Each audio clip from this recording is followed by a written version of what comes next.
Hi, everybody. It's time to find your favorite reading spot and get out Stone Fox. My name is Susan Crooks, and I worked in the kindergarten, first, and second grade classrooms at the Kent County site. And I want to say hi to all my Kent County friends because I really miss you this summer. And I also worked as a reading tutor in Rock Hall Elementary School. So, hi to all my Rock Hall friends as well. So, today we are ready to read Chapter 5, and the name is The Way. The next day, little Willie met the situation head on, or at least he wanted to, but he wasn't sure just what to do. Where was he going to find $500? Grandfather had always said, "Where there's a will, there's a way." Well, little Willie had the will. Now all he had to do was find the way. "Of all the stupid things," cried Dr. Smith, "not paying his taxes?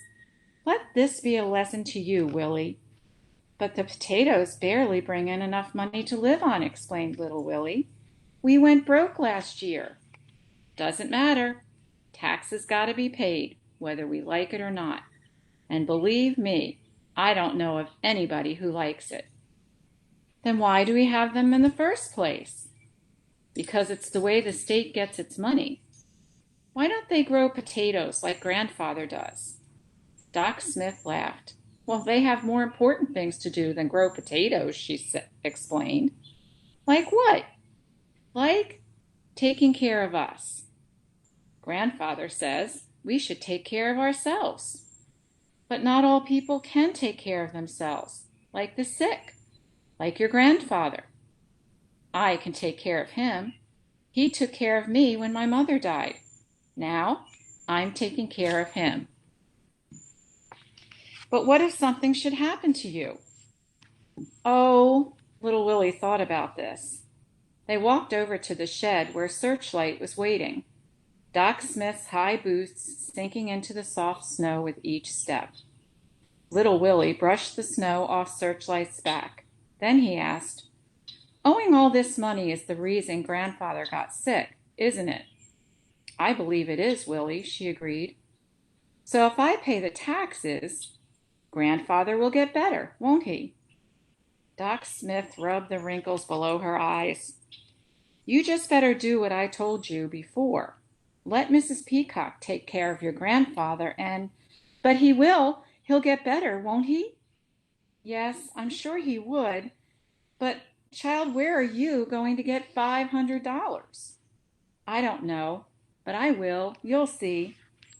That afternoon, little Willie stepped into the bank wearing his blue suit and his blue tie.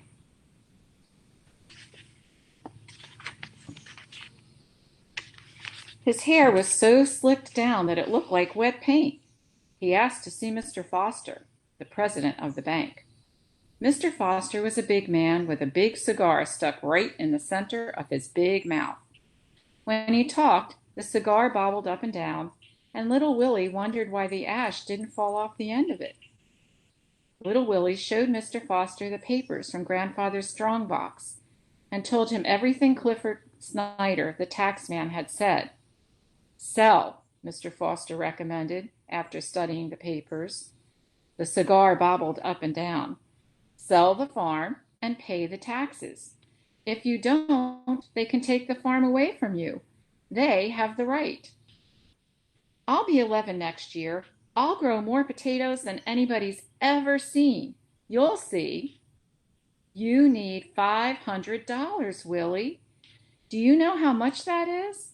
And anyway, there isn't enough time. Of course, the bank could loan you the money, but how could you pay it back? Then what about next year? No, I say sell before you end up with nothing." The cigar ash fell onto the desk. "I have $50 in my savings account." "I'm sorry, Willie," Mr. Foster said as he wiped the ash off onto the floor. As little Willie walked out of the bank with his head down, Searchlight greeted him by placing two muddy paws on his chest. Little Willie smiled and grabbed Searchlight around the neck and squeezed her as hard as he could. "We'll do it, girl. You and me. We'll find the way." The next day, little Willie talked to everybody he could think of. He talked with his teacher, Miss Williams. He talked with Lester at the general store. He even talked with Hank, who swept up over at the post office. They all agreed, sell the farm. That was the only answer. There was only one person left to talk to. If only he could. Should we sell? Little Willie asked. Palm up meant yes, palm down meant no. Grandfather's hand lay motionless on the bed. Searchlight barked. Grandfather's fingers twitched, but that was all. Things looked hopeless. And then little Willie found the way.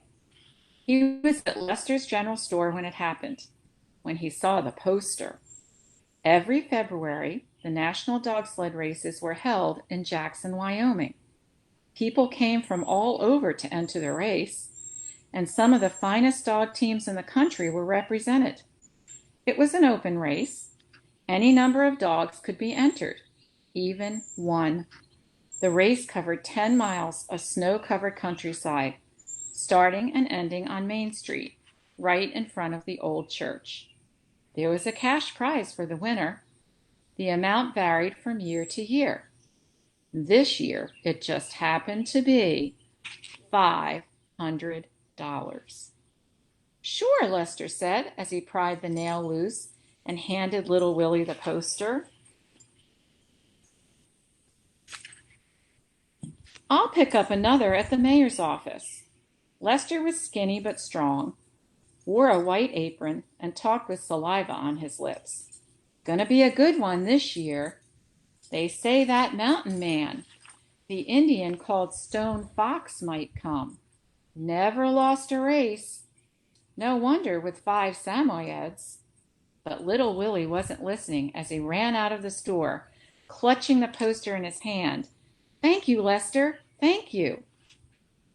Grandfather's eyes were fixed on the ceiling. Little Willie had to stand on his toes in order to position the poster directly in front of Grandfather's face. I'll win, little Willie said. You'll see. They'll never take this farm away. Searchlight barked and put one paw up on the bed. Grandfather closed his eyes, squeezing out a tear that rolled down and filled up his ear. Little Willie gave Grandfather a big hug, and Searchlight barked again. And that was Chapter 5. Hope you enjoyed it.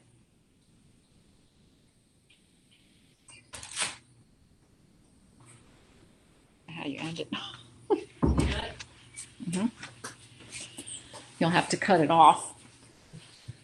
Okay. So I can just chop off the end part where